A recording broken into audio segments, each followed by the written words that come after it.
Baseball is dead. Rest in peace. That is quite the delay. All right, we're working with a delay. Dallas is in it. Where the fuck are you, Dallas? Chicago? Jesus Christ. Really? Motherfuck. No, I'm in Detroit. And that's the kind of shit that'll just ruin my fucking morning. I swear to God. Yeah. Like there's nothing nothing that ruins a fucking day, a game, a broadcast, anything more than shit sound. Partner too loud, can't hear him. Get these fucking things off me. Partner too low, can't hear him. Can somebody turn him the fuck up, please? Can't hear the game sound. The field mic's too fucking hot. I can't even fucking think. And you can't. Oh, God damn it, man. This is so fucking brutal. Just great, point. Dallas. You're doing just great. Point to me. I fucking quit. Fuck! I mean, Detroit, that's just all you need to know is that's what Detroit does to a man. No offense to Detroit, but, it is what it is as it pertains to Detroit. The All-Star selections have been made, so we will be getting into some All-Star selections. But before we do that, presented by DIRECTV, home to the most local MLB games, it is the stories from the weekend. Everyone is bringing a little sliver of baseball to the table coming into the Monday morning podcast. And you know what? Since Dallas is battling over there, he's fighting for his life. Joseph, why don't you tell us what stood out to you this past weekend? Oakland won 2 out of 3. Okay. One that really got. Is this your first podcast talking to the fucking microphone, dude? I was just playing. That wasn't mine. Okay. Atlanta Braves. What do you think, dude? Bro, the Atlanta Braves, I had this on the rundown, and I don't think that we can wait before we get to it. I just kind of want to dive right into this topic. The Atlanta Braves hit 61 home runs in the month of June. 61. That is the most ever by a National League team. Second only to the 2019 New York Yankees, who I think hit 74 or something like that in a month in 2019. But the Atlanta Braves hit 61 home runs in one singular month. And the next closest team, well, that would have been the Angels. The Angels, who I think hit 47. And it was because Shohei Ohtani hit 15 of them himself. Well, I don't know. Obviously, Shohei's on another level, but I bet you Matt Olson is like pretty close to that. Pretty close. Probably. Because for the month of June? Mm-hmm. I can get you those numbers. Fact check that. Because Matty O, thank you to Dallas Braden and the Oakland A's sending him over here. He just passed Freddie on OPS this year, which is a big win. That's a big win for Braves fans. Passing Freddie. I think Freddie's like 3rd or 4th in the NL or in the league. And Freddie's still doing it. Like, that's the other thing. Like, Matt Olson is crushing homers, but Freddie Freeman is still performing at a very high level. Oh, yeah. Higher than Matt Olson has. And Olson's done great. I mean, this is about the Braves, but Freddie Freeman somehow every single year, his whole career has been underrated. That makes no sense. But 11. Shohei Ohtani hit 15 home runs in June. Matt Olson hit 11 home runs. So did Luis Robert. Lou Bob. No Bob hit 11. No one's touching Shohei. Yeah. He's on a different level. What's the record? What's the record for most home runs by a single team in a single season? I mean, it's got to be the 2019 Yankees, I would assume. Most home runs in a single season by a team. The 2019 Minnesota Twins, of course. Who could forget that that juggernaut offense? Wow. Oh, man. The 2019 Minnesota. Yeah, that was the bomb squad. The Bomba squad. The 2019. Yeah, Nelson Cruz hit 41. Sano on that Miguel team? Sano, hit 34. Max Kepler hit 36. Jonathan Scope hit 23. Jorge Polanco hit 22. Eddie Rosario hit 32. Mitch Garver hit 31. Is that CJ Cron on that team? Yes. 25 for him. Yeah, so they broke the record that was set by the New York Yankees from the year before. Nothing to see here. Just, the 2019 Yankees hit 306 homers. The 2019. So yeah, all right. The record. What the fuck? The top 4 fucking home run. All right. The record was in 2018, the Yankees hit 267 homers. Then in 2019, 4 teams broke that record. Okay. The 2018 Yankees hit 267. Nothing wrong with the baseball. Yeah. The 2019 Dodgers hit 279. The 2019 Astros hit 288. The 2019 Yankees hit 306. And then the 2019 Twins hit 307. So, yeah, the record was set in 18, then broken by 4 teams in 2019. Yep, just standard stuff. It's not a design flaw. No, I'd say they achieved their ultimate goal. There's no doubt they achieved their ultimate goal. Baseball's flying out of the ballpark at a rate higher than the fucking starving seagulls. Yeah, where are the Atlanta Braves at as a team right now? Figure out that on pace, Joe. I'm trying right now. I don't know. You don't know how to figure out on pace? For a whole team? I don't know. My database is limited. I can add them all up with a calculator. Give me 20 minutes. Your database is limited. Oh, Fangraphs, they're not up to that. Oh, you want to hear some projections? The Atlanta Braves playoffs odds? 100%. According to Fangraphs, the Atlanta Braves have clinched a playoff spot. They could lose out and still make the playoffs. According to Fangraphs, that's impossible. So, we're going to the playoffs. We're going to the dance. I don't know about your guys' teams. I don't know about anybody else, but we're going to the dance. 99% chance to win the division and a 25% chance to win the World Series. That's it? That's it. And yeah, which honestly just makes me think we have no chance to win the World Series, but that's cool for now. 25% chance. If they've hit 158 home runs through 83 games, that's what it is. 158 home runs through 83 games. They're on pace to hit 308 home runs, which would be the record by 1 home run. It's not all about homers, bro. Yeah, it is. What about steals? About Ronnie having 40 steals on the All-Star break? That's cool too. To me, that's more impressive. And he's on pace for 41 homers. 40. That's it. Can't wait for the 40-40. Just give me the 40-40. 40-40? Fucking 40-70. 40-80. He's on pace right now for 41 homers, 76 steals. Joey has been drinking. It's Monday. It's not going to fucking happen. I mean, give me. I'll take 40-70. No, I'll take 40 and 47 from Ronnie. What? How many's he got right now? 47 steals. 39. No. Yeah, dude. What the fuck are you talking about? Like, he'll hit the 40 mark. I'm saying he's going to hit. No, I'm not capping him at 40 steals. No, it's like he'll get the 40 mark. You just said but 47. Well, like meaning, all right, he'll hit the 40 mark with stolen bases. 47 home runs is what I'm getting him. He's already at the 40 mark. Yeah, because Joey's saying 40-70. Does that mean Joey believes he's not going to steal another base, but just go on to hit homers? No, I understood that. No, I'm saying 70 steals. Give me some on pace numbers. Yeah, like on pace numbers are 41 homers, 76 steals. 76, so he's got to swipe more bags. I want 40-80.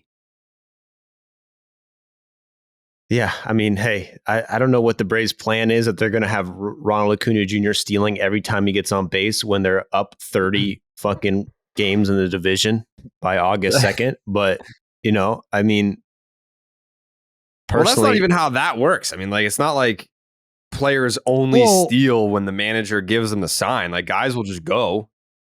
Yeah, but the idea of not putting your player in a position where there's a high risk, low reward, like that's a thing. If it's 5-0 in the fourth inning and Ronald Acuna Jr. finds himself on first base, you'd like to see him steal. But if it's September, I don't know that Ronald Acuna Jr. is going to be stealing, especially when he's had 100% chance to perform in the playoffs since fucking July 1st. So you kind of have an idea of where you're going to go. You know where he's going to be. You know what he's going to be a part of. You'd like to keep him as fresh and as healthy as possible. And to that point, we see Mike Trout, and I always use this as an example. That's why he doesn't die for baseballs, because the Angels, regardless of what time of the year, they said, buddy, you running around on the bases and shit, not as valuable to us as you could possibly be. You diving for baseballs and laying out and maybe getting hurt and shit, not as valuable to us as you could possibly be. What is the most value you bring to us? By bringing doubles down, maybe going and getting a homer here or there. We're not too worried about that, but ultimately just staying healthy so you can swing the bat for us. That's where you're the most valuable. So we've watched teams constrict players to a point where they just have stopped doing things that they did altogether, i.e. Trout, i.e. Altuve on the bases. So I'm not saying it's something that they'll just completely eliminate. That has not worked with some guys though. Like look at Tatis. Like Tatis has been hurt a couple of times, and he comes back and he's still just like diving headfirst into home plate on crazy plays and shit like that. Like there are some guys where it's like, yeah, no, I appreciate your suggestion, but fuck you. Well, yeah, and this is just coming in now like a strategy aspect. Like it's one thing to not want Ronnie to fucking fly around the field and possibly get hurt. It's another thing where that's why I kind of gave game scenario and where we're at in the season. If it's the end of September, we've had a postseason spot locked up. So now Ronald Acuna Jr. running really only is for one reason, right? Or it could perceive to be for really only one reason, which is a self-fulfilling statistic. Because why do we need him to take second base? We're already going to the playoffs. This run quite literally doesn't mean anything. And it's like, well, it does. It does mean something. This is a game of baseball. This is how we're supposed to play it. And if he's really good at it, I want him to just be really good at the game of baseball every time he takes the field. Don't put the fucking brakes on him. I guess we'll see. Because I think Acuna, while he definitely is motivated to have some sort of crazy season where it's 40-70 or 40-80, whatever it is, I think that there is a bigger part of him that is still bothered by the fact that the Atlanta Braves won the World Series, but he wasn't a part of it. Yeah, for sure. He is also, I don't know, but do you think he really thinks he's risking it by stealing every time? I mean, he steals pretty much every time he gets to first base right now. And if he was worried about getting hurt, he probably wouldn't do that. No, I'm not saying I him, think it's Joe. going to be up to the Braves what they tell him to do. Well, that's my entire point right there. It has nothing to do with what Ronnie wants to do, because I would like to believe that in that late September ball game with a postseason spot already locked up, Ronald Acuna Jr. doesn't give a shit about that. He wants to steal bases. Why? Because he can, because he's good at it, and because that's what he's paid to do. He's paid to play the game at his highest level. My point was, we've seen teams come in and meddle with how players perform to the point where the impact that they could possibly make at a highest level. Could you imagine if Mike Trout was stealing 40 to 50 bags every fucking year on top of what he's done? That'd be bananas. That'd be absolutely insanity. But the Angels stepped in and put an end to that very quickly. Very quickly. So I don't want to see that happen with Ronnie either, but I'm bracing for the fact that that could be something we see. But I would love for him to just go, nope, fuck all y'all. I'm running all over this bitch. Well, we'll see. Dallas, what stood out to you over this weekend? All right, well, I will say that I'm probably going to take young Joseph's initial thought at fucker. It was the green and gold taking 2 out of 3, but it wasn't the A's taking 2 out of 3 that got me excited, because those are ball games. Those are quite literally just baseball games for us. for the Chicago White Sox, these are games that mean something totally different, something very different. And looking at the roster, looking at this team play baseball, we just talked about Lou Bob dropping dick, third most homers in the month of June. Like, why can't he be a 40-40 kind of guy, right? When you ask those questions, you look at this roster, you start to ask just one big why, one big question mark. What is happening?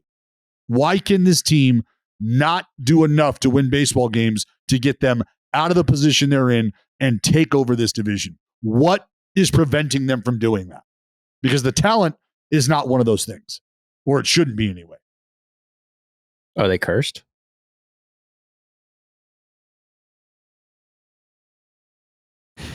I don't know. It's just I'm lost. Like, why are they, what is happening? They got to be the all-time worst vibe team ever. I think you walk into the White Sox clubhouse, and I've seen a couple of major league clubhouses, so I can say this. I bet it's World War III in there. Like, why else? They just suck. Every player sucks except for Lou Bob. I don't know. It's gonna be bad. I'll say this: like, there's in terms of one guy who when I watch the White Sox, I love Tim Anderson. When I watch him, he looks depressed. I bet if they trade Tim Anderson, whoever the team, I bet he's instantly like their best hitter. Depending on the team, maybe he goes to the Braves and he won't even be top 10, but he'd be like a really, really good player. But on the White Sox this year, he hasn't hit a home run in a fucking year. Almost, though. He had that grand slam that they called back. Yeah. I mean, how mind-blowing is that? When I saw that stat, I was like, what? A whole year? I know he's been hurt, but like still a year. It's almost like they went to the Field of Dreams, this magical place, and they came out through the cornfields and they had all these juice balls, whatever happened, and they beat the Yankees, and it was like all the fireworks and everything. Tim Anderson, whoa. Ever since then, they're cursed. A lot of bad stuff has happened to the Chicago White Sox in a very short amount of time. And I think we've had that conversation about the 2020 White Sox and getting a bunch of guys under contract, not to the same extent that the Atlanta Braves were doing it. Different caliber of talent that was getting locked up, but still very good players were going to be under contract for the foreseeable future. Like, they kind of had their core on lock, and that hasn't resulted in anything. Like, I'm gonna try and pull up the numbers on the White Sox record since making the playoffs in the COVID season. It can't be good. Like, it's definitely a losing record. But that's what for you, Joe, has been the biggest disappointment watching the 2020 White Sox until today, like knowing what you know today with this White Sox team. What's been the most disappointing thing, like, that didn't come to fruition that you thought would during that span? I think Tim Anderson's a big one. He has a 50 OPS plus, and especially a guy like that who's so electric. I mean, the number one disappointment has to be probably Lance Lynn, if you're just going to say one person. But he wasn't like a part of that core, though. Like I'm talking like Eloy not being able to stay healthy, or like Giolito not winning or being in like the Cy Young conversation, shit like that. The White Sox, they actually have a winning record. They do. Well, that's 211 and 199 since 2021.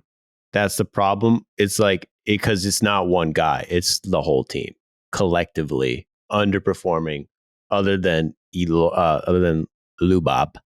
Mm-hmm. No one knows how to say his last name, but he's a beast. Lou Bob has been the only fucking guy. That's like Dylan Cease. What's Dylan Cease done this year? He's had a very, very poor year. 4.10 ERA. I mean, that's better than I thought it was, but I mean, did he win Cy Young last year? Almost. He finished runner-up. Close. He finished runner-up. 4.10 ERA. Yeah. Strikeouts per 9 is still above 10, which is nice. The whip is not a career high.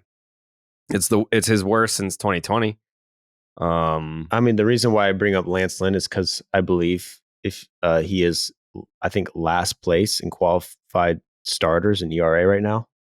Second to last behind Jordan Lyles. This is Lance Lynn. This was our American hero, man. This guy. Well, Dylan Cease, you guys started talking about Dylan Cease. I had internet connection for a brief moment where I heard the name Dylan Cease. Yeah. Dylan Cease, go look at his last, 5-6 games, maybe even 7 games. I think no decisions. And okay, what does that mean? Well, he's given you 5-6 innings, but honestly, nothing more than that. He has yet to complete 7 innings, I believe, this season. That's right. Brutal. And I guess we are getting closer to the trade deadline. We're going to be doing some All-Star discussion here. But the trade deadline is approaching, and I think the White Sox are going to be at the epicenter of that. The White Sox are going to be one of those teams where people are going to be calling. The prices are going to be high, though. I think everyone kind of just anticipates this massive fire sale, like everyone's got to go type situation with the White Sox. But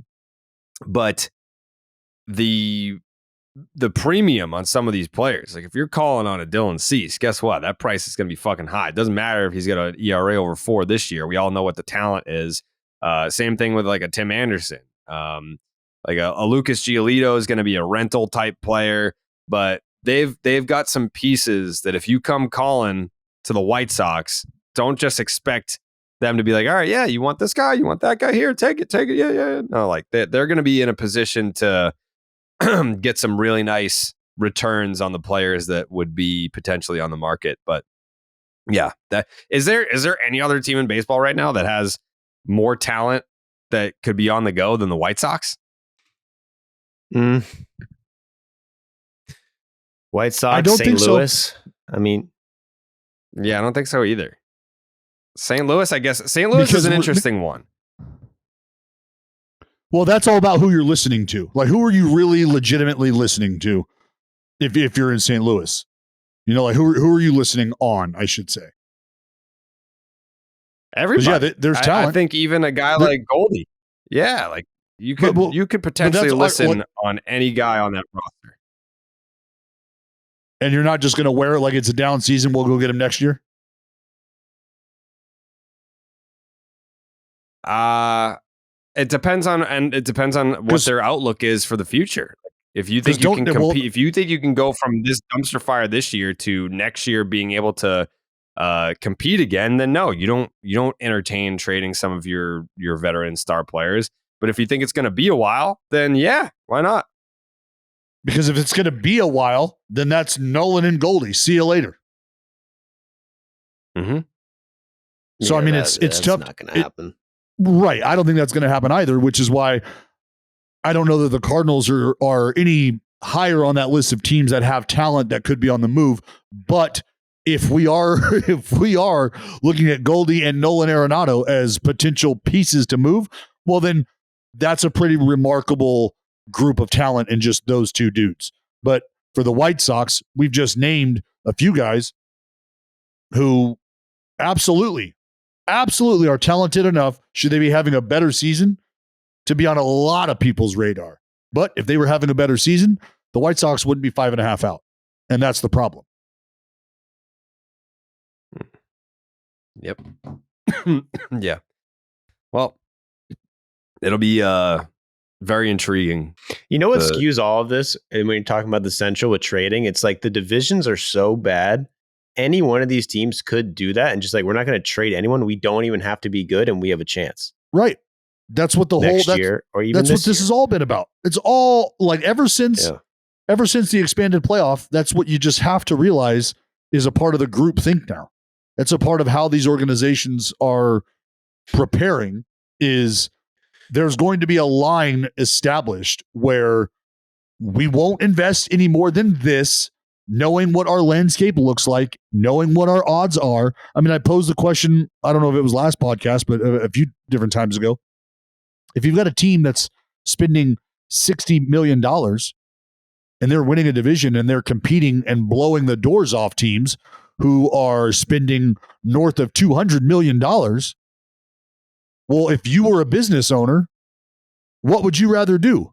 Spend that extra $150+ million of overhead to get the same thing the 99-cent store is getting in return? Is that how you want to roll? Yeah. Probably not. If you're looking at the Centrals right now, first of all, this is historic. We have 4 first-place teams in both the Centrals right now, and 3 of them, the Cleveland Guardians, the Reds, and Milwaukee, all sold recently in the past year. And they're all in first place. Jay, hey, welcome.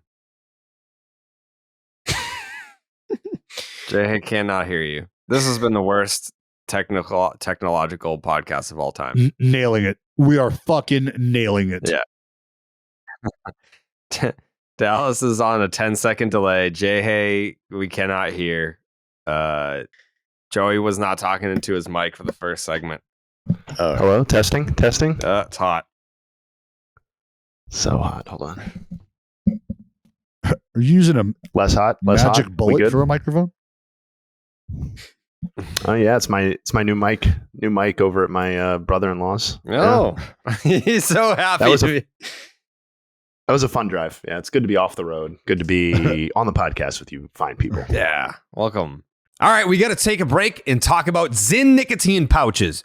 We're always talking about what a team needs to get to number 1, but Zyn nicotine pouches are already there. Zyn has helped millions of people achieve lasting change, earning the title of America's number 1 nicotine pouch. If you're a smoker or you're a dipper looking to make a change, look no further than Zyn. Zyn is made with 6 simple ingredients and is available in a wide range of varieties, including spearmint, citrus, and even coffee. And it's available in 2 strengths so you can control your nicotine satisfaction. Because it's discreet, you can enjoy it anywhere, anytime, so you never have to miss a moment of the game. Plus, every can of Zyn earns you points towards premium items like tailgating gear, top-of-the-line tech, Zyn swag, even gift cards. Find your Zyn at your local convenience store or online at Zyn.com. That's Zyn, ZYN.com. Warning, this product contains nicotine. Nicotine is an addictive chemical. You pretty much got here just in time for your turn for the what stood out to you over the weekend segment. So what stood out to me is kind of a continuation of what we talked about last week, which was like the mediocrity of the National League overall, with the glaring exception of the Atlanta Braves. And I just think what the Braves did over the weekend, to me, like, not necessarily surprising. I just feel like they have really put some distance between themselves and every other team in the National League. And part of that is the 8-game win streak, but it's also the fact that their run differential is now like 80 runs better than the next closest team in the NL. And I just, I think it's been, I know Joey pushes back on the contract thing a lot with the Braves and kind of the flack that they've gotten for, some of those contracts that were signed in terms of how team friendly they are. But I just think we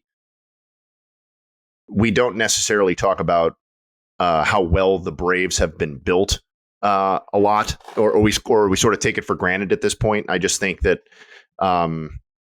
like, it's not only is it a team that's so much more successful right now than every other NL team, it's a team that's set up for this sort of success to sustain itself. Yeah. And we always, like, I feel like the Dodgers get most of the attention there in terms of like long-term sustainable great teams in the NL, and deservedly so.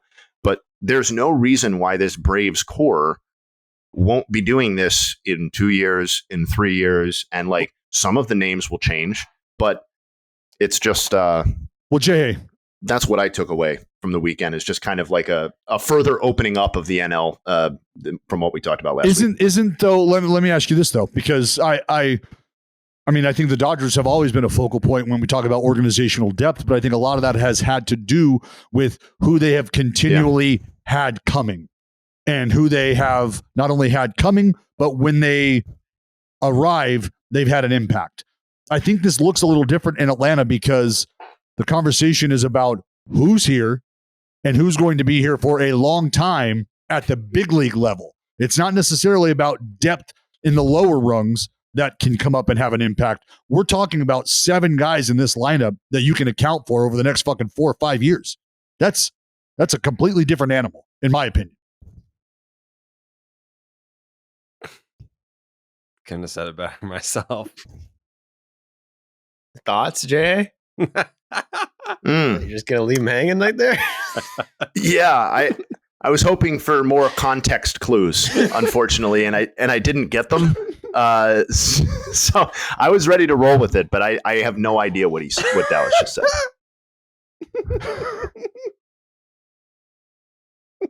I want to fucking jump out this window right now. So if you can hear that, I'm opening up the fucking window.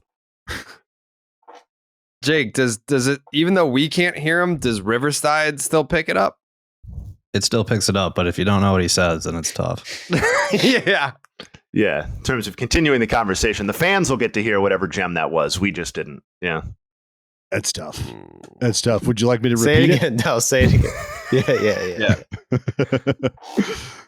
So I feel like the Dodgers at times have been more about who's on the way and who can come up and make an impact when they get there. But the Atlanta Braves, this is a different animal. This is a team that has 5, 6, 7 guys that you can account for over the next 5 years or so. And for me, that's a different animal, is what I was saying.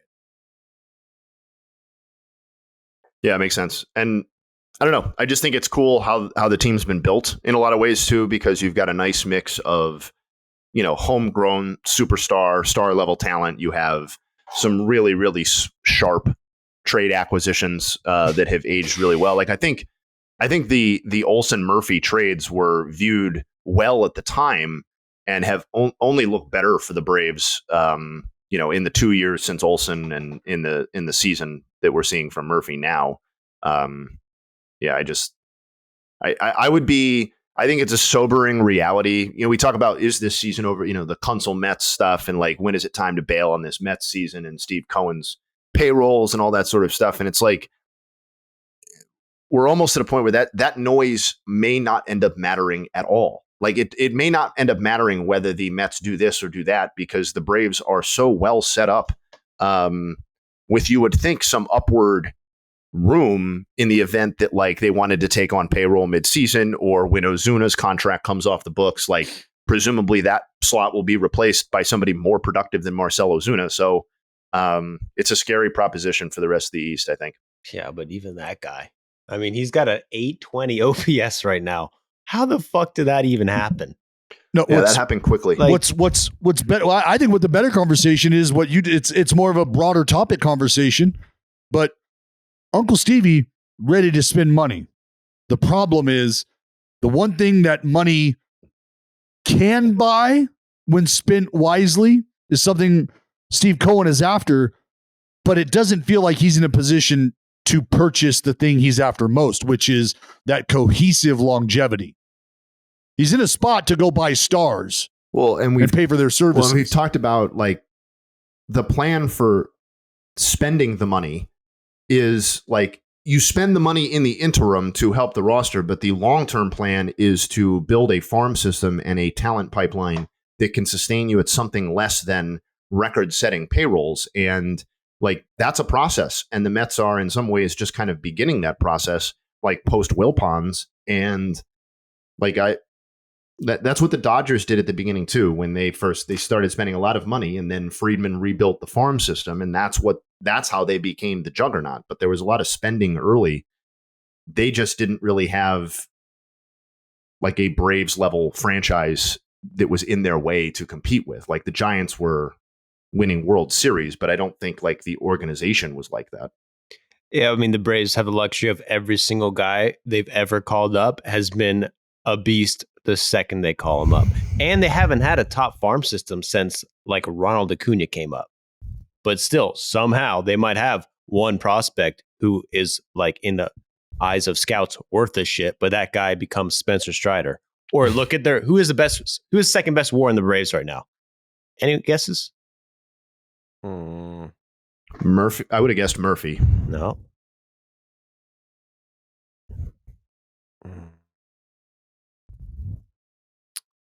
Are you going to tell us? Or Is it Matt Olson? No, it's Bryce Elder.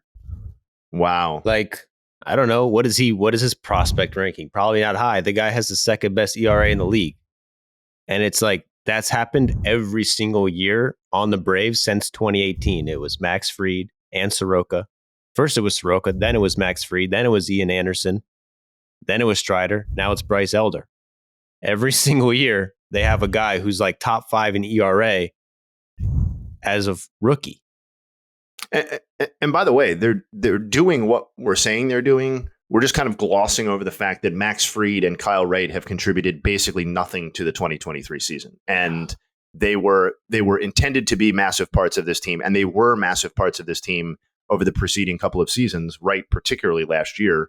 And it's just like, oh yeah, they don't have 2 of their 4 most important pitchers, and they're, winning at a 105 win pace or whatever it might be. It's just very impressive, and I think worth stopping down and talking about. And then Soroka had a really positive start. What was that, Friday? So I think that's cool on a sentimental level too. But who's to say that he's not going to play a role for this team down the stretch, particularly if Wright doesn't get back to full health or what he was last year. Is it fair to say that the Atlanta Braves haven't hit their peak yet this season?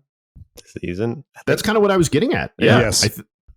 They have not had their full roster, and maybe they won't. Like, sometimes baseball works that way, but they have not had their full roster playing together at any point this season.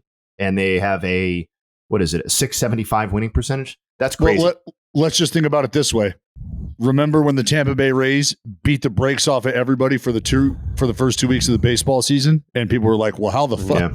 What's that going to look like? Well, you know what that looks like as we sit right now? The Atlanta Braves have won one less game than the Rays. One less game. Yeah, they have a better winning percentage too. Yeah, mm-hmm. They have been a better team, and they have almost closed the gap in run differential too. And if I'm being honest, I feel a lot better about like what the Braves look like over the next couple of months into the postseason than I do the Rays, which isn't really taking anything away from the Rays. It's more a compliment to the Braves, I think. I tweeted a couple days ago about I said I'd love to talk to an older Braves fan and ask them which era of Braves baseball they enjoyed the most. The Braves were the team of the 90s and had a roster of Hall of Famers, but these last few years of Braves baseball have been insanely fun to watch too. That tweet got 520 replies, and people were saying how old they were, like, hey, I'm 41, yada, yada, yada. I would say a vast majority of them said that these Atlanta Braves were more fun to watch than the Braves of the 90s. Man, I wonder how much Ronald Acuna Jr. specifically is driving that. Yeah. Because, like, I think the fun thing about the Braves of the 90s was that you could tune in on any night and be seeing, or 3 of the 5 nights, or, at Steve Avery's peak, 4 of the 5 nights. But you could be tuning in and seeing like ace level pitching almost every night. And that, to me, like, I don't know, I'm probably just being nostalgic because that coincided with when I was like 10, 11, 12 years old. But that's a little bit surprising to me, although it's a great question, I think. Well, I think in this day and age, there's just more flair and excitement surrounding what happens on a baseball field than back in the day. So the idea of it being just, more exciting per se, I can understand why that would ring true. But as far as just overall production level and I think there's a difference in what you're seeing right now with the Atlanta Braves. But my God, like you think about some of those lineups that the Braves were running out there, like that's Mark Lemke, Jeff Blauser, Otis Nixon, fucking Sid Bream, Terry Pendleton, fucking Andrew Jones. You got Javi Lopez behind the dish. You got all 4 that you just mentioned, Jay, on the tit. I mean, with Larry over there at the hot corner, like there was a lot to fall in love with the Atlanta Braves. Whole lot. The 98 Braves. Yeah, the 98 Braves had 4 players hit 30-plus homers. And one of those guys was Andres Galarraga with 44 homers and 121 RBI. Big cat. I forgot. Yeah, I sort of forgot the Galarraga Braves period. God, he was good. Yeah. Oh, Chipper. fuck. I left out fucking Crime Dog. Mm-hmm. Yeah. Like, I think the Braves probably have like 7 players hit 30 home runs this year. No. 8. Yeah. Every single guy in the lineup, maybe. I mean, every guy is pretty much capable.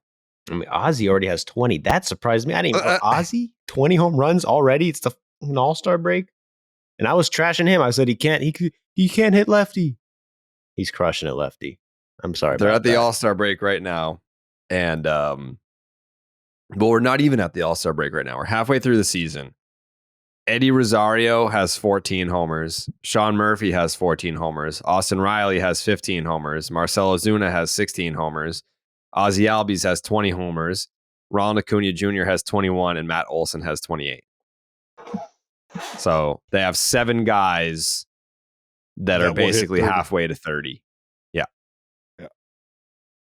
The thing that will really trip you out in terms of how good this team is you look at the 2021 roster that won the World Series and compare that lineup and that pitching staff to what the Braves have now. You would just be like, all right, yeah, the season's over. They won the World Series. Let me ask you this, Joe. Yeah. Could you pluck Ronnie off this team right now and still just not even miss a beat heading into October? You'd miss a beat, but I mean, they'd still be heavy favorites. For sure. That's like the one guy that you would hurt the most, but even then, I mean, they have one player under league average hitting, and it's Michael Harris. He won Rookie of the Year last year, and Like, if you started off put- the Whoa. season like Ozuna levels. And he's been unconscious lately. Yeah, If you put Ronald Acuna Jr. on the Chicago White Sox, is he a get me over the hump guy for them in that division? I think if he goes to the White Sox, he'll just turn into, I don't know, terrible player. I don't think the White Sox are cursed. That's my. I don't know. Yeah.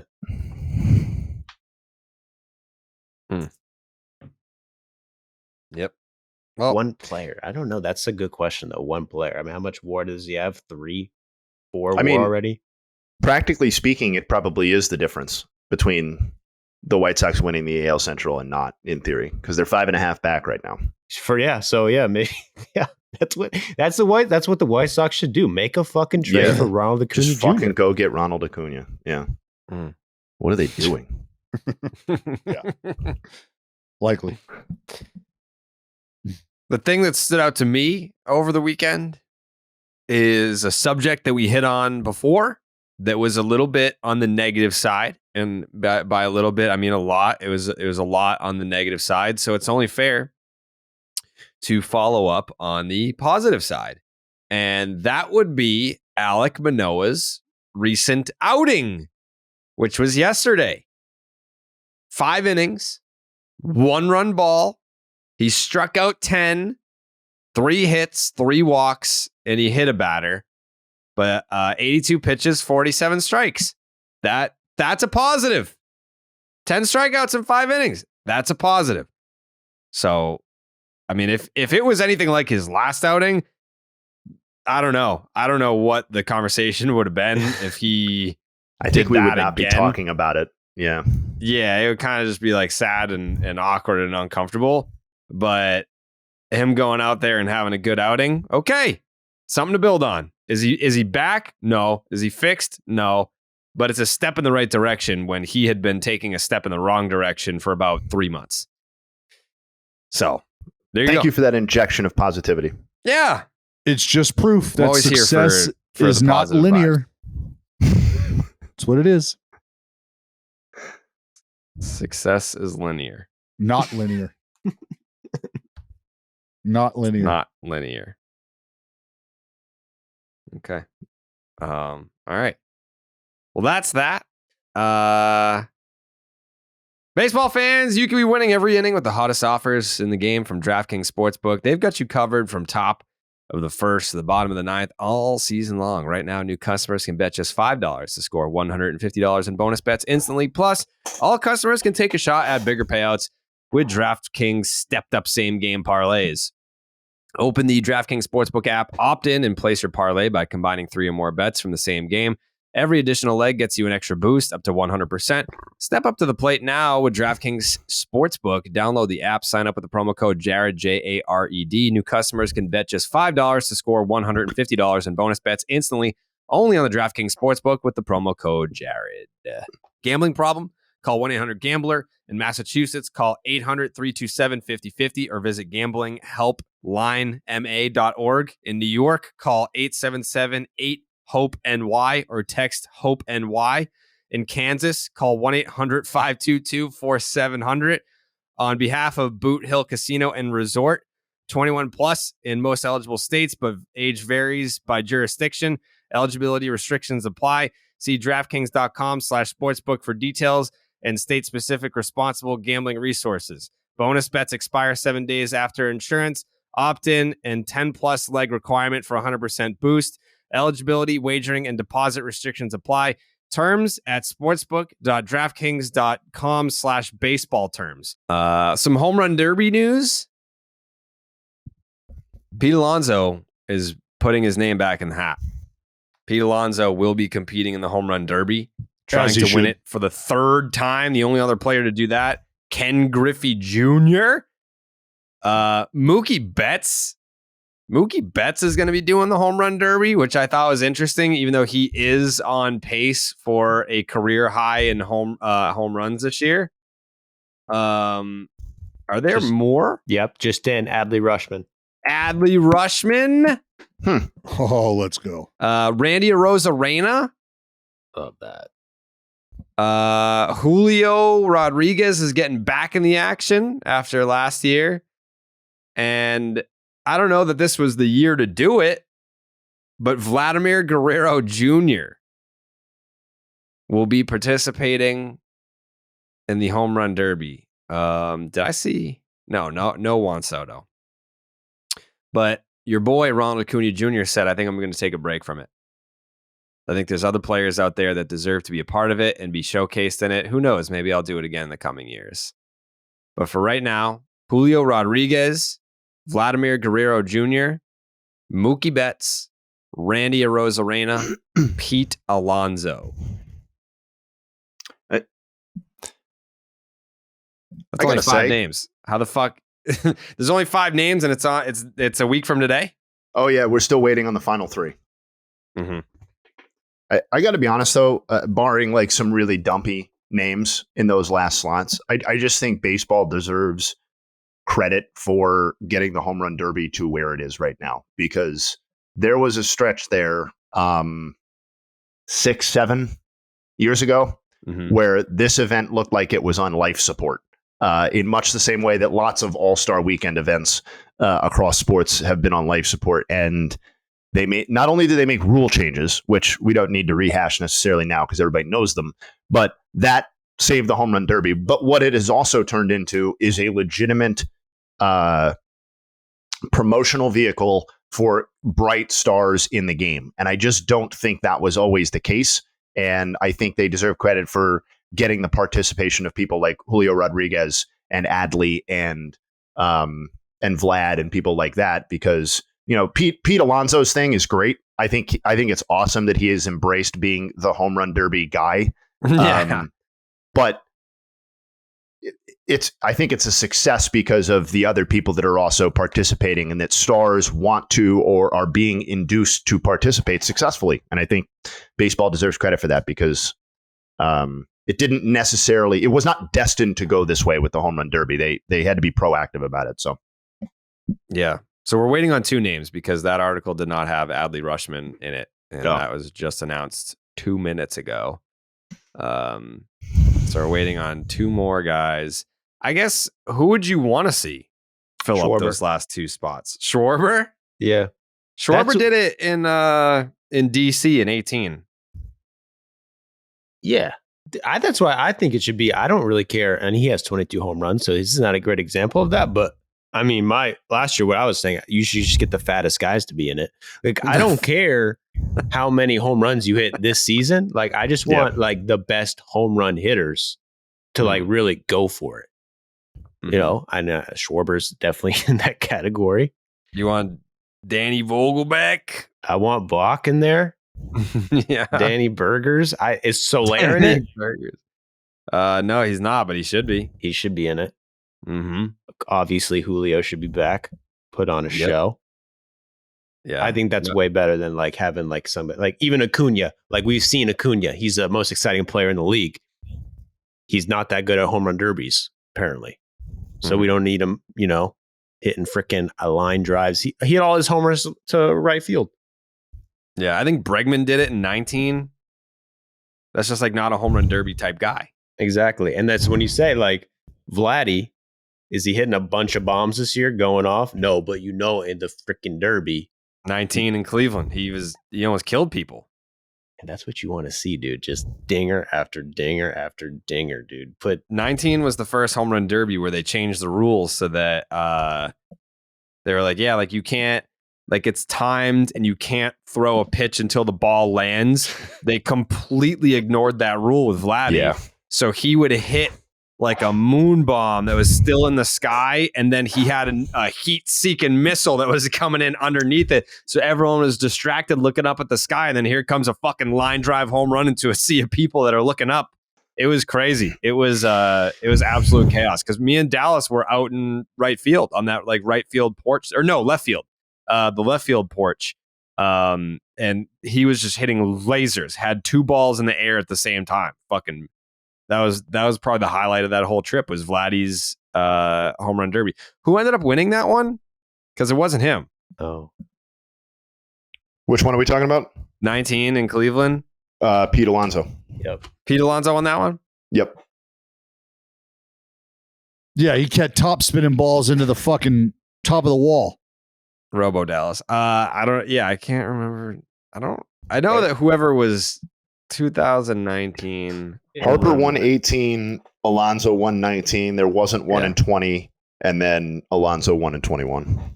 Who won last year? Soto. Yeah. I think I'm gonna skip the All-Star game again this year. It's almost detrimental to be there because the entire conversation is around like the players being mic'd up. Oh, right. Yeah. Like I think I'll go to the Derby and then for the All-Star game, I'll just watch it in the hotel. Maybe I'll fly. I don't know. Maybe I'll just fly home. Watch on the plane. Watch on the plane. Yeah. Why not? Know who I want it? Joey Weimer. What? Have you seen his swing?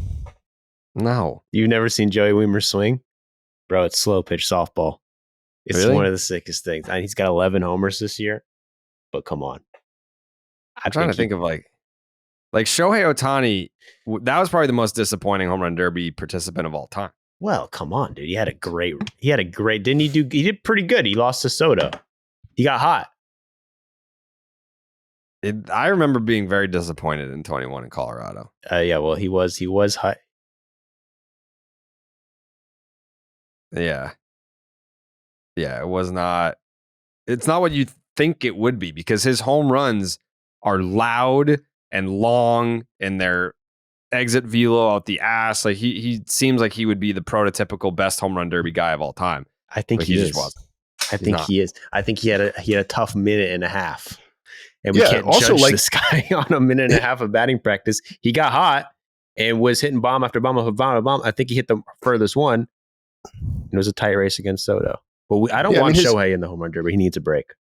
His actual total in that showdown with Soto was pretty good. Like it was, I'm looking at it, it was tied for third out of the 8 participants in that round. He just happened to go up against Soto, who hit 31. Like it was, yeah. You know what? I want to see Ohtani in the Derby again, but I also would be completely exhausted by the conversation of if he got into even a minor slump after the Derby, loud that, did the Derby fuck up Shohei Ohtani? It doesn't matter how many studies come out to show that like there's absolutely no correlation between participating in the home run derby and being worse after the Derby. It doesn't matter because people just are dum-dums and have it in their brain that there's a correlation there. But just let Ohtani just live. I don't think that it's a matter of it's going to mess up his swing thing. I think it's more just like this dude needs rest. Yes, Let I agree. Shohei rest.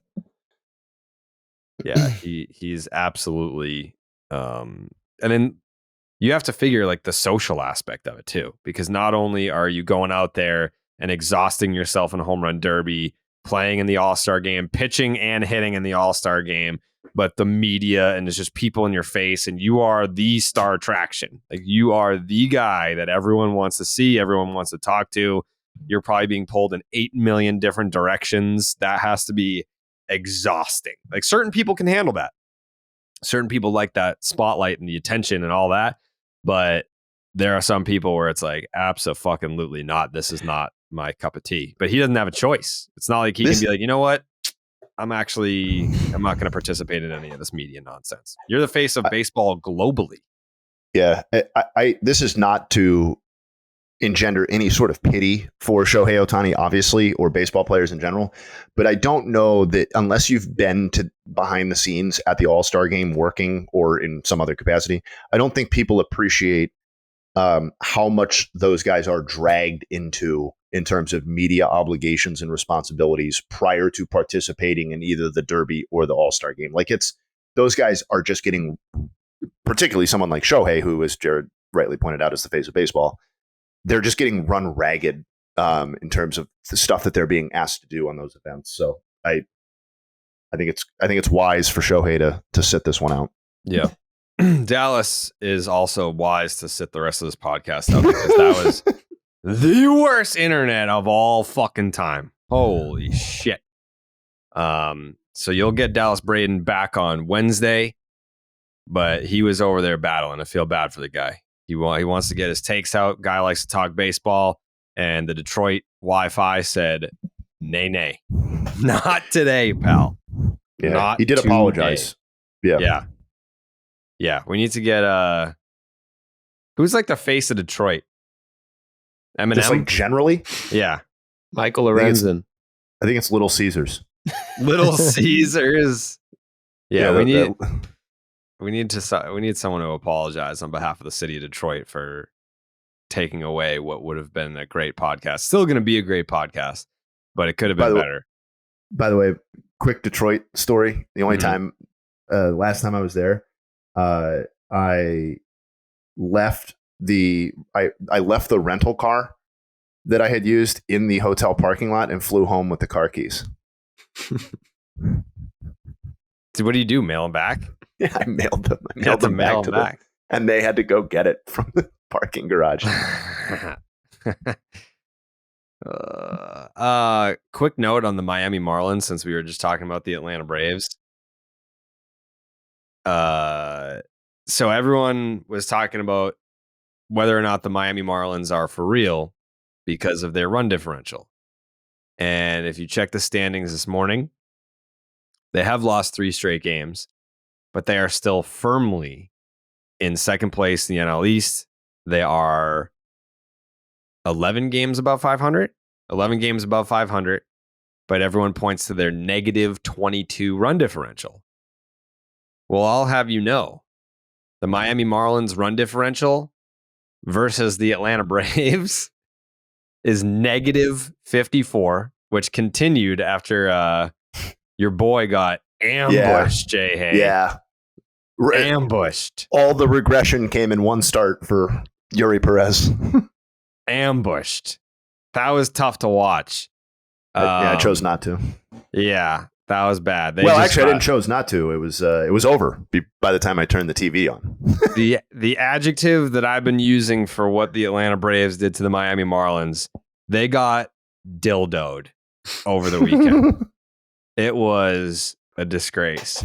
But I bring all this up to let you know the Miami Marlins run differential versus the Atlanta Braves, negative 54, but versus everybody else, plus 32. That's pretty good. That's a good stat. That's ridiculous, by the way. Yeah.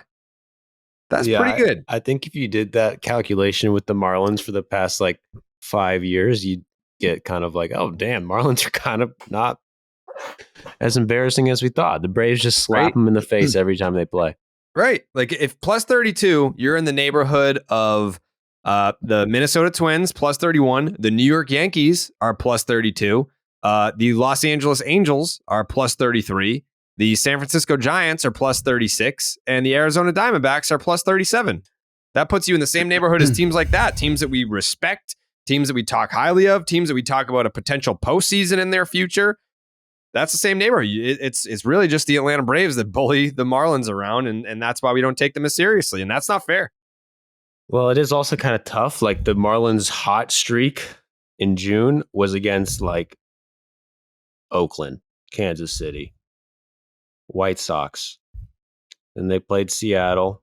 Then the Nationals. And then the shitty Red Sox. Like they've had a pretty cakewalk of a June. Red Sox have a winning record, my dog. Yeah, arguably they do. Yeah. But the flip side of that coin is that they don't. The Red Sox deserve it. The Red Sox don't deserve a winning record? Yeah, if you dive in a little deeper, man, to the numbers. No, we're not diving into anything. The only numbers that you need to look into are that they have a winning record. Well, my thing is like that's true. I will concede to that point. Mm-hmm.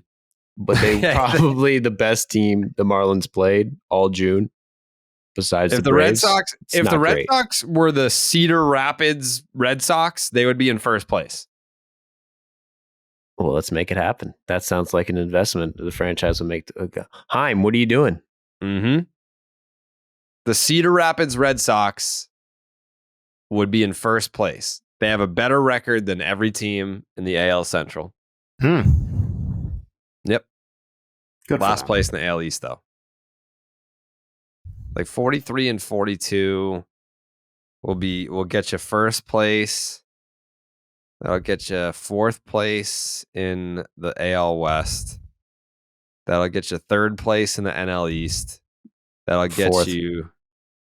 Huh? Wouldn't it be fourth? Oh, I'm an idiot. I'm sorting by run differential. That's not how that works. 43 and 42. No, it'd be third. Third in the NL East. Fourth in the NL East. Phillies are 44 and 39. Yeah, but they have three less. Okay, I'm sorry. I don't know. I'll just shut I hate that stuff, dude. The winning percentage, man. They got less wins than the Phillies. So yeah, they're behind them. And more losses, which will lead you to believe they have a worse record. That's what I'm under the impression. Less wins, more losses, worse record. Yeah. And you said the NL East sucked last week, so I said it's not as good as the AL East. And that's just a fact. My dog. I think you said a little bit more than that. We'll see. Oh, it already happened. It's already been said. We've already seen.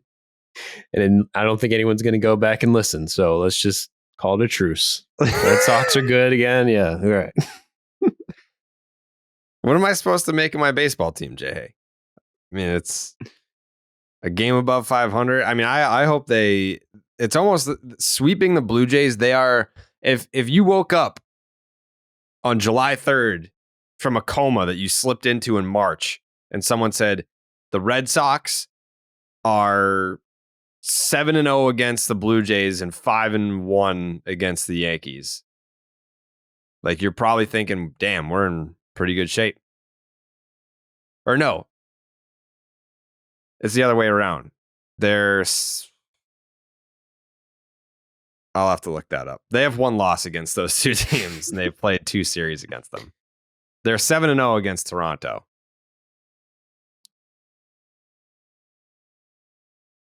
What would you say to that? Mic's off. Jay, his mic's off.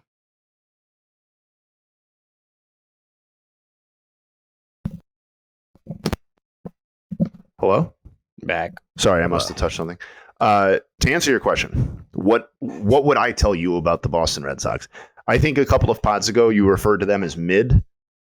I think that is correct. I just don't think it's that complicated. I think this is about a 500 team that happens to play in the hardest division in baseball, or the division with 5 legitimate teams in it, the only division with that. And I just They're think 12-1 against the Blue Jays and Yankees.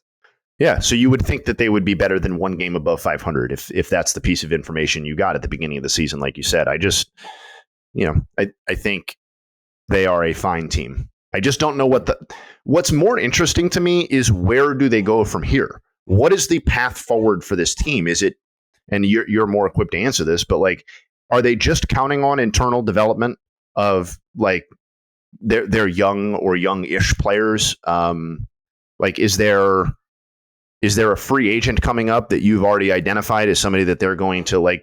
Because this pitching staff, to me specifically, feels a long way from being like top of division caliber, unless Bayo just becomes a legitimate number 1. And Which he kind of is. He's been like, awesome. He just doesn't have the strikeouts, but everything else, yes, he's like front line. Yeah, no, his breakout's been legit. Like, I'm not throwing any cold water on that. I just like, to me, it's hard to see where this team goes from here that gets them appreciably better than they are right now. I agree. Okay. But don't you think a good sign is, I bet coming into the season, the Red Sox were expecting to do this. So this kind of seems like it is their plan. We don't know their plan, but it seems like, I mean, you think the Red Sox were expecting to be better than 500 this year? No, I don't. I think this is exactly what they should have expected. I mean, this is basically what all the projection systems said they would be, is a team, I think it was like mostly 77 to 82 wins were most of the projections for the Red Sox. This is basically that. It's slightly better. Yeah, I don't know. It's just, I think they're boring too, is the other thing. They are. Like, I know I got skewered for calling teams boring or whatever, but like, You weren't wrong either, because it piggybacked off of my take when I was like, I still think the Giants tweet are about boring. the Giants because they're boring, and you're like, they are boring. And the same thing with the Red Sox. I think the Red Sox are boring. Yeah, like Yoshida's been a nice signing. Like, that's fun, and Devers is a very good, maybe not great, but very good player. I just I don't care about most of the other people in this lineup. Like Justin Turner is a nice signing, but like where is that taking you? Like Verdugo is a nice player, but to me, Alex Verdugo is exactly the sort of person that, like, Alex Verdugo is a starting caliber player on franchises that don't typically have the goals that I'm used to the Red Sox having. Like, I just feel like he's more of a second division guy, and that's not the way that the Red Sox used to operate. And I just feel like they're kind of littered with those type of players in a way that they never were before. You're Do not they wrong. trade Duvall? Do they trade Justin Turner? I don't know. I don't know if they trade Turner, but I think that the biggest name is obviously Paxton, because he just continues to dominate. Like, he just shoved it up the Blue Jays' ass on Friday. I think he went 6 2/3 shutout, like 7-8 strikeouts, whatever it is. Like, he's just been absolutely filthy. Yeah, I mean, it's like, do you look towards the future and say, hey, we might try to contend next year, so like, this is a nice guy to have in our rotation. Do we extend him? Or do you say there's going to be a lot of teams desperate for starting pitching to separate themselves from the pack? We can probably get a nice little return here if we trade Paxton. He's no spring chicken. See what you can get for him. Like, that's probably the route that I'm going. But it's just a weird place, because with most teams, I feel like you can identify this is a team that's competing right now and is veteran laden and is good and is supposed to be good right now. And you have other teams where it's like, this is a clear rebuild. They're intentionally terrible. The goal is to be good in 3 or 4 years.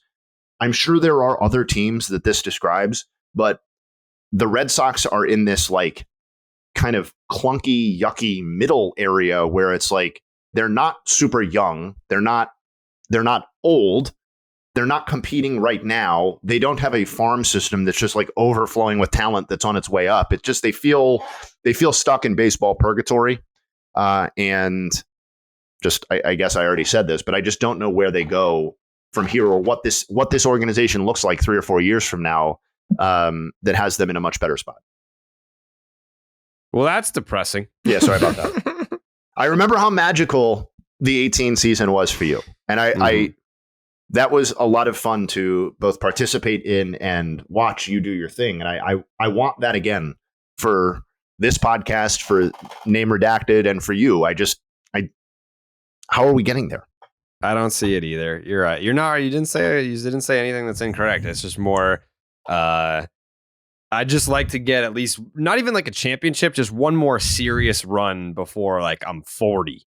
I've got 6 years before it's fucking weird to be that excited for baseball, I guess. I guess the one thing you can hang your hat on with the Red Sox is that they have done that thing where they've been awesome out of nowhere, right? Like maybe like that 18, that's part of what made that 18 team so magical. It's not, they weren't necessarily out of nowhere, but they were terrible the year before, right? And so like maybe you can hang your hat on. You're thinking of 13. You're right. I'm sorry. Yes. Bobby B. Yeah. Yeah. 12 was last place. 13 was World Series. So maybe you can hang your hat on the idea that but even the 18 team wasn't supposed to be that team, right? Like that was, I don't recall that team being picked as a legitimate World Series team prior to the start of 2018. Yeah. I mean, they were on a run of 18 was 3 straight division titles, but it was back-to-back first-round exits. 16, they got fucking dildoed by the Guardians, and then 17 was the Astros, and then 18, the difference really was JD Martinez and no more John Farrell. Yeah. You bring in Alex Cora. Those were like the 2 big things, but we'll see. We'll see.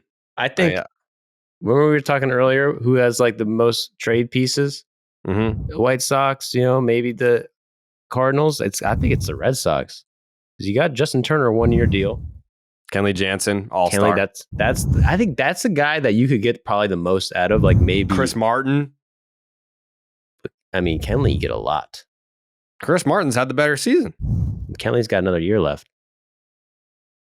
I don't know. I can't remember what Chris Martin's deal is, but Kenley, Chris Martin, Justin Turner, Adam Duvall. They've got Kike. They've got some pieces that they could, and then Paxton obviously is the other one. But yeah, they've got some toys to play with. We'll see how they approach the trade deadline. But Blue Moon, we got to talk about it. Beer is tried and true baseball tradition. But Blue Moon is the only beer brewed by baseball. Blue Moon was born in a ballpark, first brewed at Coors Field in Denver, Colorado. Make it your one-of-a-kind baseball tradition, whether you're at the park or watching from home. Shout out to everyone who's been thank you, tweeting us pictures, posting on the Baseball is Dead Reddit page of you sipping down some Blue Moons at a ballpark, watching at home on TV, just enjoying all that coriander. You guys are the best. With its refreshing flavor with Valencia orange peel for a subtle sweetness and hints of coriander. Blue Moon Belgian-style wheat ale is a one-of-a-kind beer that's made brighter. It's carefully crafted and full-flavored with refreshing notes and a smooth, creamy finish. Blue Moon was brewed by baseball to give you a dose of nostalgia and get you excited for the new season. Why strike out with the same old beer when you can get something that's one-of-a-kind? Its bold flavor, bright explosion of color, and iconic orange slice ritual guarantees a one-of-a-kind beer experience that's perfect for spring weather. Best served with its signature orange garnish to showcase its beautiful bright color. A beer this good only comes around once in a blue moon, but you can enjoy it all season long. Keep baseball traditions alive with Blue Moon Belgian-style wheat ale. It's one of a kind every time. Check out shop.bluemoonbrewingcompany.com for baseball merch and visit get.bluemoonbeer.com/rocket to find Blue Moon delivery options. That is get.bluemoonbeer.com/rocket. Blue Moon, made brighter, celebrate responsibly. Blue Moon Brewing Company, Golden, Colorado. Ale. Whew. What do we got here, Joseph? This is... there's nothing could change the pod. It's just a funny clip. It's just a funny clip of Miguel Cabrera, man. He's a funny guy. He's a funny guy. Tigers, he sent Tigers are going to the lake. And I like to see that. I'm happy for the Tigers. Shout out to Michael Lorenzen, All-Star for the Tigers. Yeah. Let's talk about that. The Tigers? No, let's talk about these All-Star rosters. For the American League, starting catcher, from the Texas Rangers, Jonah Heim. Woo! First baseman from the Tampa Bay Rays, Yandy Diaz. Second baseman from the Texas Rangers, Marcus Semien. From the Texas Rangers at third base, rookie of the year to be Josh Young. From the Texas Rangers, shortstop Corey Seager. In the outfield, from the Los Angeles Angels, Michael Trout. From the Tampa Bay Rays, Randy Arozarena.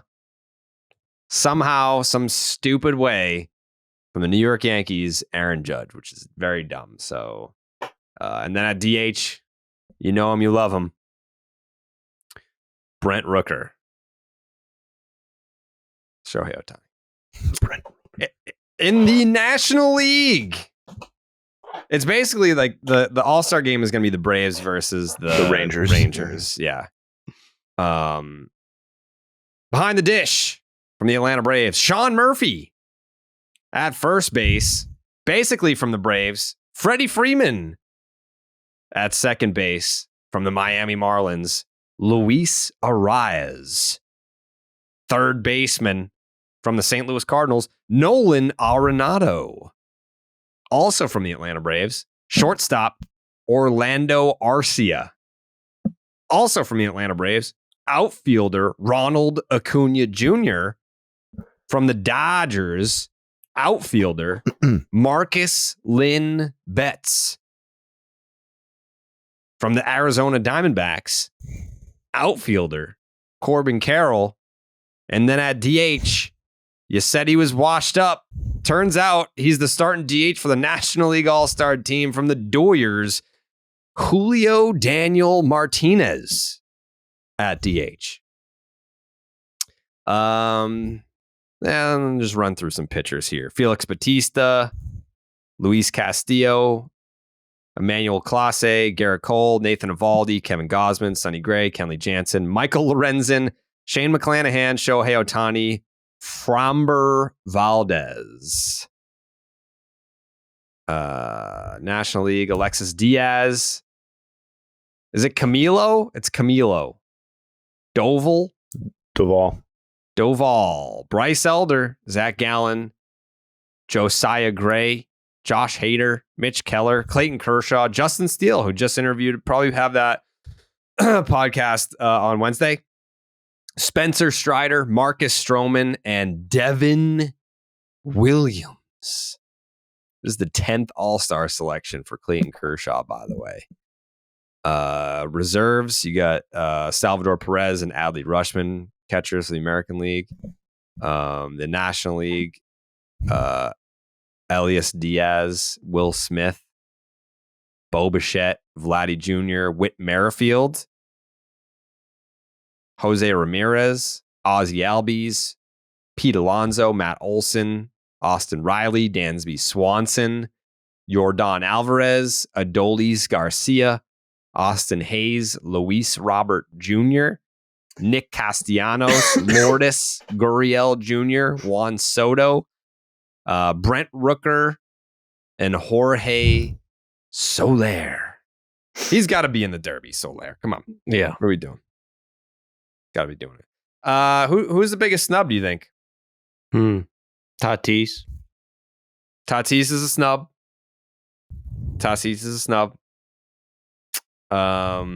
Jay? Yeah, that was going to be my pick too. I cannot get over. I know this has nothing to do with Tatis.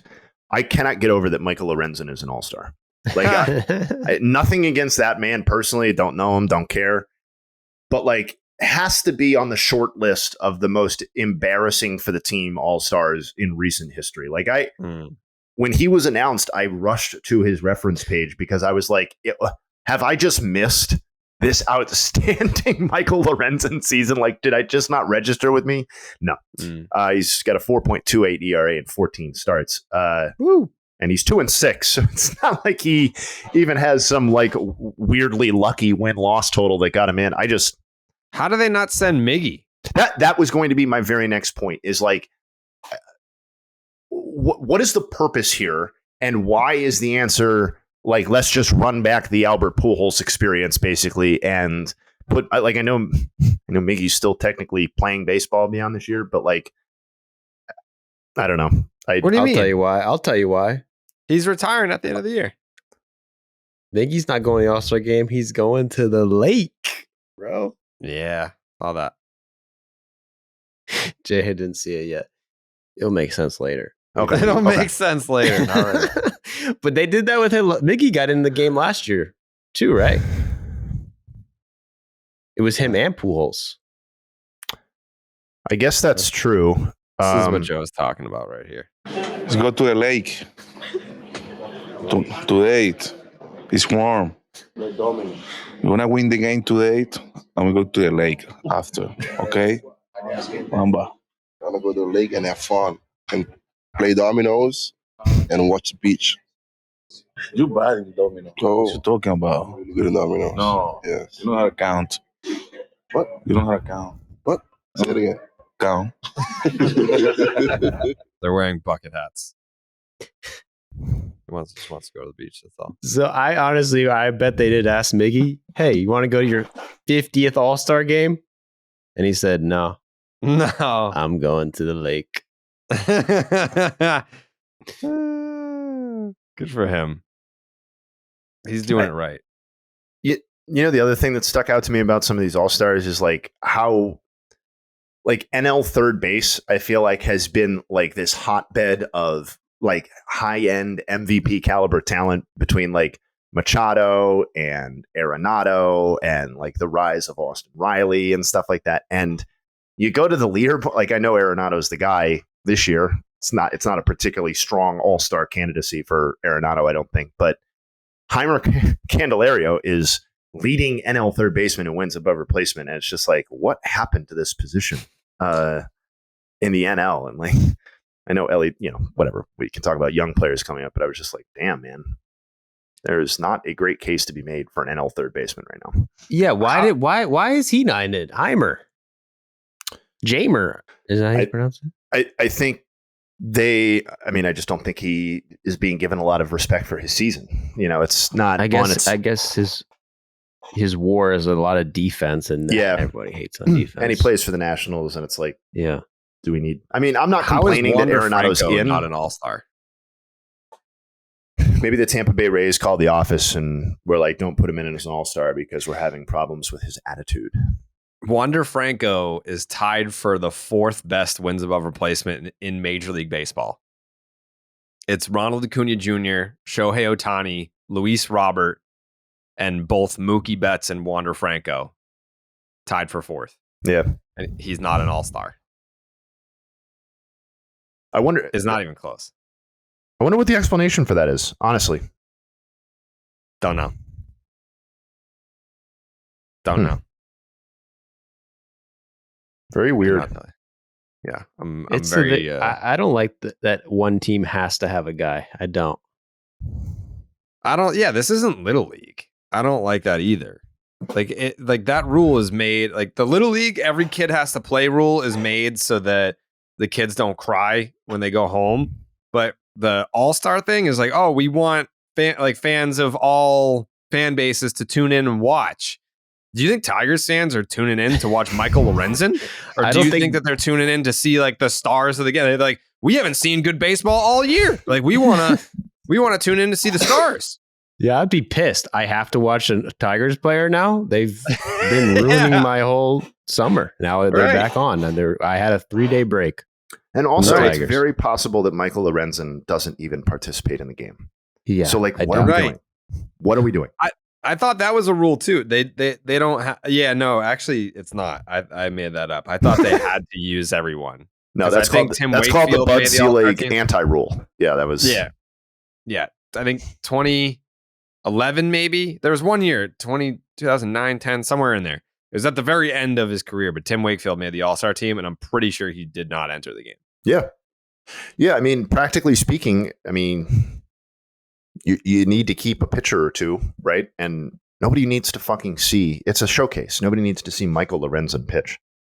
No. I'd be pissed. if I was a Tigers fan. Or like, obviously I'd be pissed if I was a fan of just the All-Star game wanting to watch, but I would be pissed if I was a Tigers fan. I know Joey just said that, but like if I had to watch that bitch pitch in the game, I'd be like, what are we doing? I was like, this guy sucks. I've watched 14 of his starts. They're not that good. I would be pissed if I was Michael Lorenzen because no one was noticing that I was not having a good year. And now that I'm on the All-Star team, it's what everyone's talking about. They're like, how the fuck did this guy make the All-Star team? I'm in the crosshairs of baseball fans because one of their favorite players is done. Or one of their favorite players didn't make the All-Star team, and I'm on it. So like now I'm the example of why the system's broken. Think about the practical experience of showing up in Seattle at the All-Star game as Michael Lorenzen, where you're like, I completely do not belong here. All of these people know I do not belong here. Nobody wants to talk to me. Like, they're going to be set up at those booths where the media comes through, and it's like Michael Lorenzen's booth, like what the Detroit Free Press is going to come up, I guess. But get rid of that rule. Crazy. I agree. Damn. Wander Franco, 5th in WAR, didn't make it. 4th. Michael Lorenzen, come right up. Come on down. Also, Goldschmidt kind of got screwed too. So I want to tip my cap. Goldie, I think you're better. Than who? Freddie? I don't know, someone. Just better. Just better. Yeah. I think you're better. He ain't having a better year than Freddie. There's more than one first baseman. Yeah. That's why I asked. Like, better than who? He's not better than Matt Olson. I would never say that. But I still think he, with the 18th best WAR in the league, 139 WRC plus, give him the nod. He's a little bit better than Olson. It's okay. It's okay to say that. But summer's in full swing, and you need a pair of great shades that you don't have to baby. Knockaround Sunglasses is the go-to for quality, polarized shades that won't break the bank. Plus, they just released for the first time 9 teams of their official MLB collection, including Red Sox and Yankees, Astros. I think I have a box downstairs. I'm going to have to go through the full list, but I saw a bunch of teams. If they have the Braves, I'll send you a pair, Joe. Thank you. You're welcome. As well as official U.S. women's soccer team sunglasses, so you can add a little extra something to your game day outfit in time for today's summer's big matches. Don't be the person that's squinting into the sun or worried about getting sand on their overpriced sunglasses. Check out knockaround.com for great-looking polarized shades starting at just $28. Dodgers, Mariners, Cardinals, Cubs, Giants, Red Sox, Yankees, Padres, Astros. They get a bunch. You get a bunch of teams. So head on over to knockaround.com and get your pair today. What did I see? Oh, because the Domingo Germán perfect game last week, I saw that there was like a chart of likelihood of rare MLB game feats. What do you think is the rarest? You're never going to guess this. The rarest occurrence. It's in Major League Baseball. It's only happened once. 2 grand slams by one batter in one inning. Yeah. Easy. Fernando Tatis Sr. 2 grand slams in one inning. That has happened one time. The second most unlikely thing, 3 hits in one inning. Damn. That has happened 3 times. 20 strikeouts in 9 innings. That has happened 5 times. 3 sacrifice flies. I don't like imagine hitting your 3rd sacrifice fly and being like, fuck yeah, dude. Baseball history. That has happened 11 times. 2 grand slams. That has happened 13 times. A perfect game lost on the 27th batter.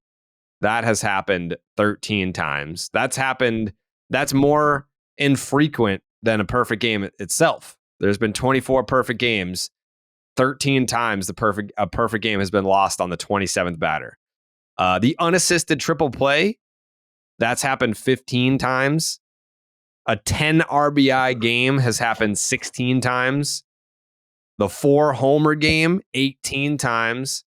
The immaculate inning, which I mean, where are you at on the immaculate inning, Jay? Hey, does that do something for you? As like an actual accomplishment, no. As like a highlight to go back and watch, it does a little something for me. Okay. But like, I'm not like, I don't remember people who do immaculate innings. Kevin Gausman has 2. He's got 2 immaculate innings. I think Scherzer has like 9 or something, right? What does he say? He's got it done. The immaculate inning has happened 114 times, which like that's still pretty low because when you consider that there's been 319 no-hitters, and we all know how people go crazy for no-hitters, the immaculate inning is a third as likely. It's happened 114 times, 319 no-hitters. The cycle, 343 times, and then a 3-homer game, 480 times. Like, out of all the shit on that list, I would say the coolest thing is probably, the third rarest? Like, a 20 strikeout game does more for me than a perfect game, does more for me than a no-hitter. The 2 grand slams in 1 inning, don't give a shit. Like, what out of that? Like, that wouldn't you agree, Jay Hay, that the 20 strikeout game is the most exciting out of anything on that list? Yes, but I am a sucker for the perfect game. So I'm not comfortable saying that the 20 strikeout game is better or I would rather watch it because there's just like, there's a tension that exists when you watch a perfect game that I'm just not sure quite exists on the 20K situation. I don't know. I mean, if you're at the ballpark and like it depends on the ballpark, right? If you're at one of those ballparks where the fans put up the K signs and like that's the building tension, like you're getting fucking, it's like you're in the 8th inning and he's got 17. Then you're like, fuck, man, like we can do 20, we can break the record. Like, would you rather be at Dallas Braden's perfect game where he had like 3 strikeouts and it was basically just the defense bailing him out the whole time, or Max Scherzer's 20 strikeout game, or Randy Johnson's 20 strikeout game? Honestly, I think I'd rather be at the perfect game. No, that's the wrong answer. I'm sorry. Damn it. That's not the answer we were looking for. Oh. Jake, cut that. I'm going to ask him again. Would you rather be at Dallas Braden's perfect game or Randy Johnson's 20 strikeout game? Fuck Dallas Braden. Randy Johnson 20 strikeout game, man. Of course. That's right. That's exactly correct. That's correct. Mm-hmm. What about you, Joe? Or maybe the 3 sacrifice fly game. Maybe that's the one I would choose. Yeah, the 3 sacrifice fly game. People going ballistic during those. 20 strikeouts or a perfect game, Joe? You have to Google what you would prefer? Yeah, I was going to ChatGPT, but I'll just I'll say perfect game. It's just the wrong answer. It's way more swag. Like you go to a random person and be like, dude, I saw 20 strikeout game. They're going to be like, all right, is that good? But what? Perfect game? A random person. If I said to someone I was at a 20 strikeout game and they didn't know that was cool, then like we're not going to be friends anyway. I'm saying, put it this way. You go down the list, like, yes, like a perfect game is super rare, right? 24 of them. There's been 5 20 strikeout games by 4 individuals because Clemens did it twice. 4 dudes have a 20 strikeout game. The list of guys that have had the 20 strikeout games far, like, not only is it more rare, but the talent required for a 20 strikeout game, there are some slapdicks, straight up slapdicks, not to mention any names. We're very familiar with a couple of them that have thrown perfect games. You can just get lucky one day and throw a perfect game. You have to be one of the best to ever do it to strike out 20. Yeah, especially because it's the pitch count thing. because it's hard to strike out that many guys and not throw 200 fucking pitches. Yeah. It's happened 4 times. 5 times. It happened 5 times by 4 guys. It is definitely harder. Clemens did it twice. Kerry Wood's 20 strikeout game was statistically the best game ever pitched ever. I think he gave up 1 hit, didn't walk anyone, struck out 20 by game score. It's the best game ever pitched. So Clemens did it twice. Randy Johnson did it. Max Scherzer did it. Kerry Wood did it. And yeah, like that's the 20 strikeout club is far more elite class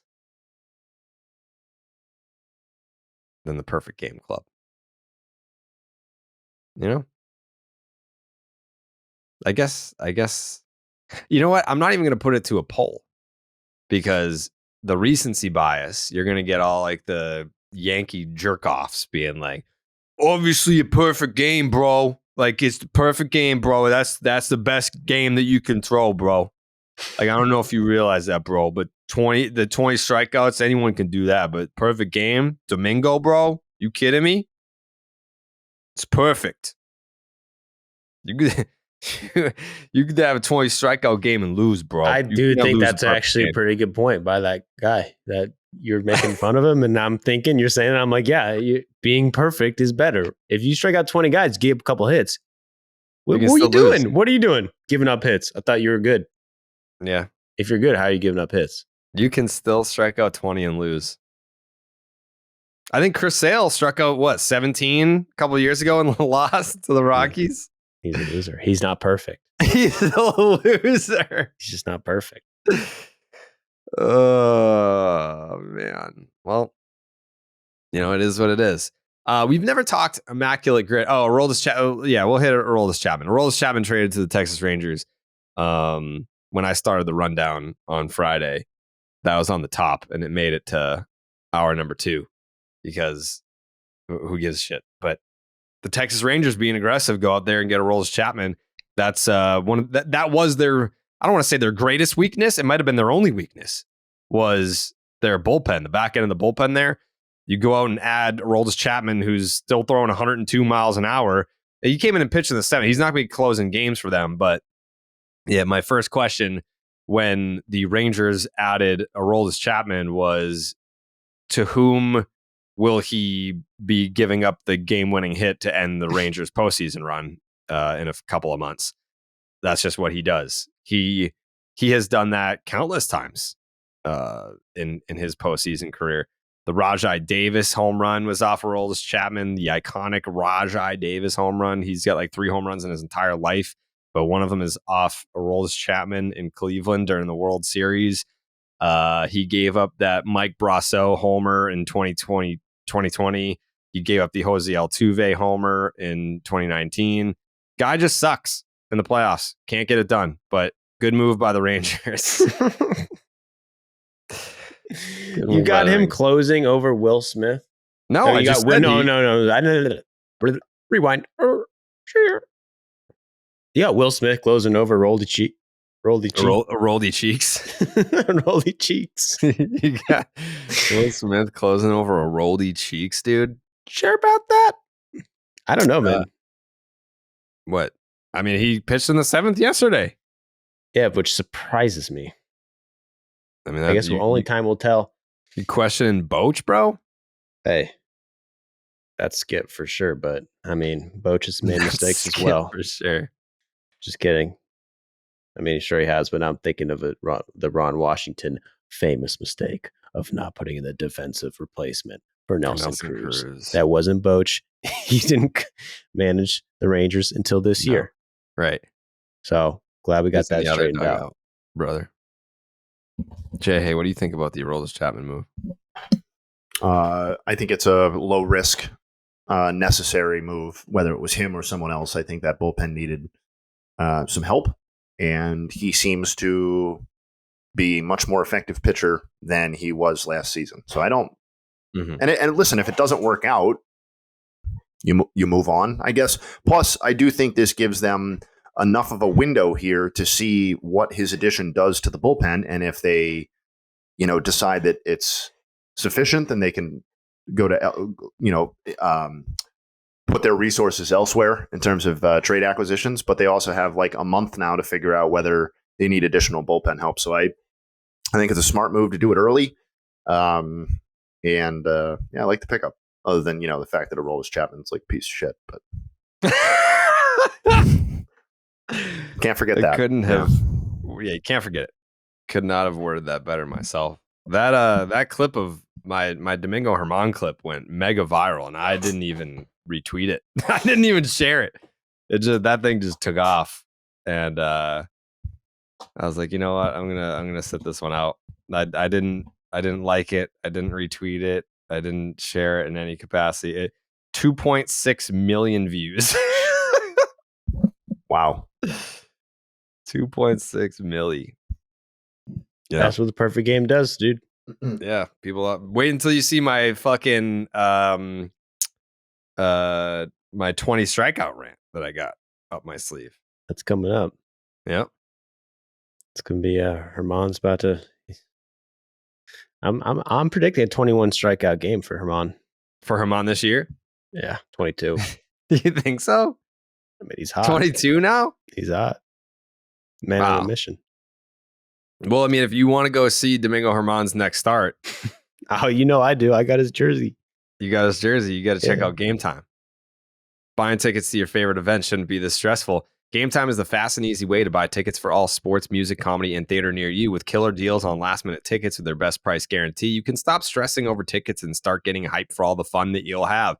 I don't know who Germán's next start is against, but if you want to see someone else, there's always that option. You can definitely check that out. Forget planning months in advance. Game Time has deals on tickets right up to the day of the event.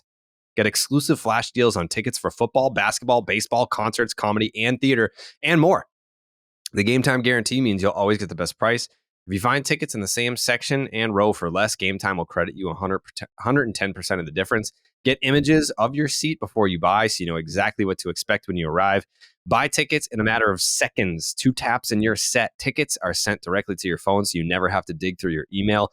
Download the Game Time app, create an account, use the promo code Jared, Jared, for $20 off your first purchase. Terms apply. Again, create an account, use the promo code Jared for $20 off your first purchase. Download the Game Time app today. Last minute tickets, lowest price guaranteed.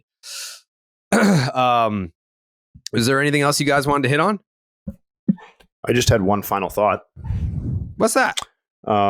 We talked about Adley going into the Derby, and I saw shout out to Dan Connolly.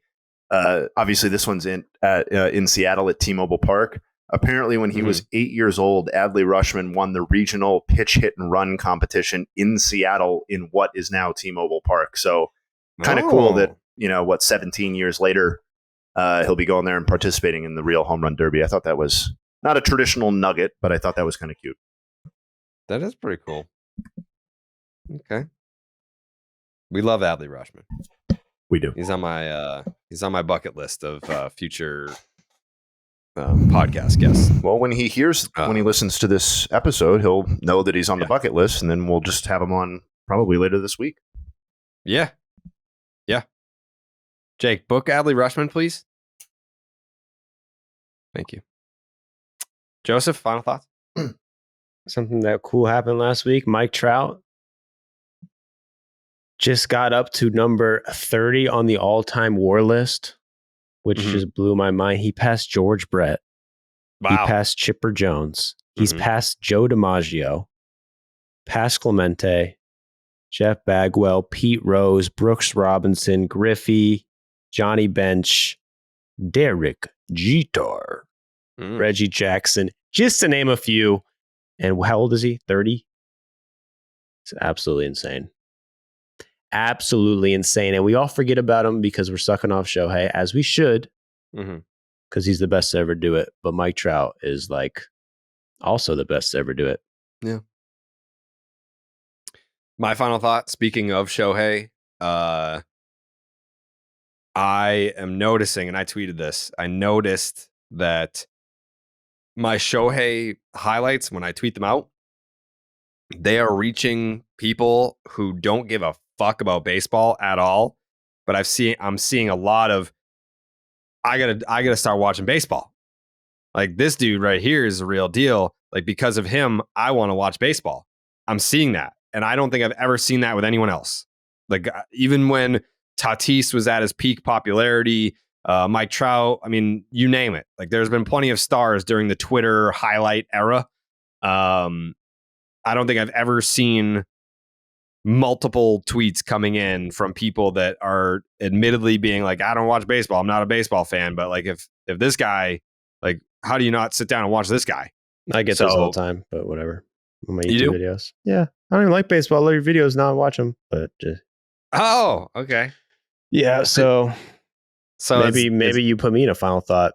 Joey, Shohei Ohtani. Yeah. The two guys that are bringing people into the game of baseball. Only two. The only two Jared's ever seen. That's right. Segoy! All right. We'll be back on Wednesday. Enjoy your holiday, and we'll see you then. We are.